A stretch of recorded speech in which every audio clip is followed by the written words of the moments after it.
I'm going to be showing you how to texture and applying that texture in Blender on your 3D object. We're going to be making this cube that you see right now rotating. So what we're going to do is start up a new file so I can show you how I did the last cube.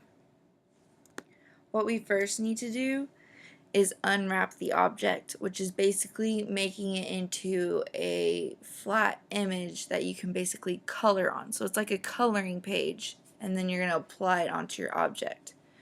So first what we need to do is go into edit mode, and we're going to go to our edge selector. And with this, you're just going to want to select the edges that you're going to want to basically disconnect to make your image flat, since it's 3D right now. Sometimes you're going to have to guess at it because you're not sure what it's going to be the best way to do it. A cube is typically pretty easy to unwrap because you just want to get that T shape.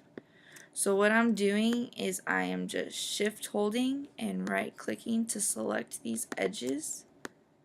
And so what I did was select the top 3 up here, and then I just went straight down till I got to the bottom. So what we're going to do now is Control E, and we're going to mark seam. Now if you deselect, you can see that there are red lines where I just did my selecting. This is exactly what you want.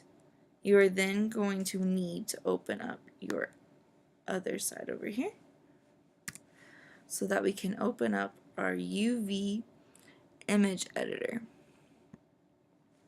This is where we're going to see what it looks like. So what I'm going to do is hit U, and we're going to do unwrap.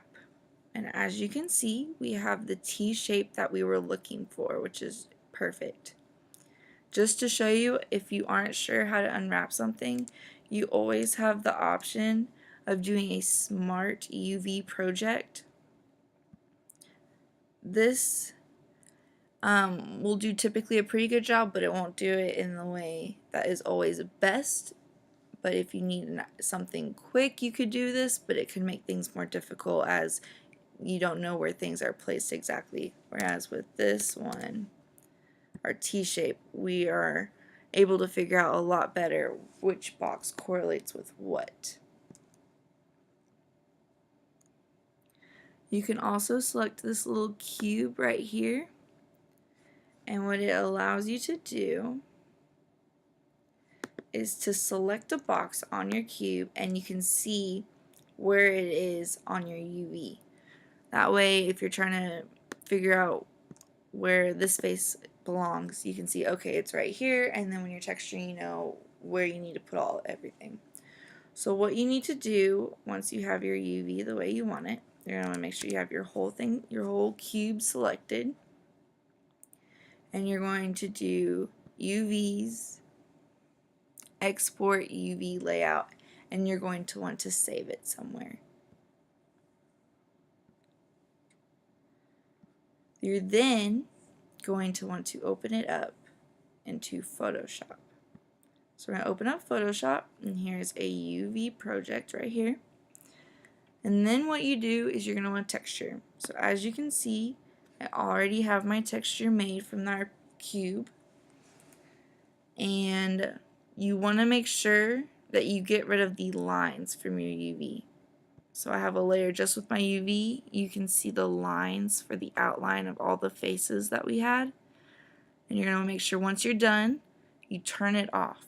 Because if it is on, it'll project onto your cube and you'll see the lines. Another thing to know is if you do accidentally get colors on the outside of this cube, like over here in this area, they will not show up because it's not within the faces of your object on your UV. So you're going to want to save this, and then you'll want to come back to your project over here,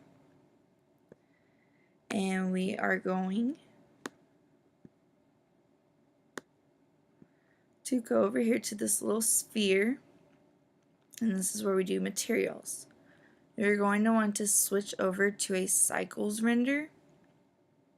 You're going to select use nodes, then you're going to want to look for color.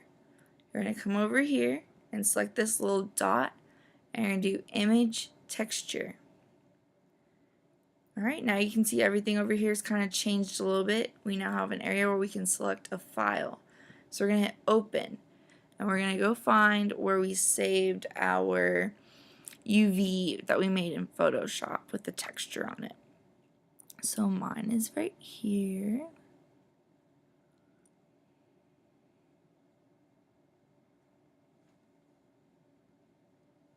Alright, so as you can see, I have it on here, but it's not showing up, which this is normal, because right now we are on the solid view.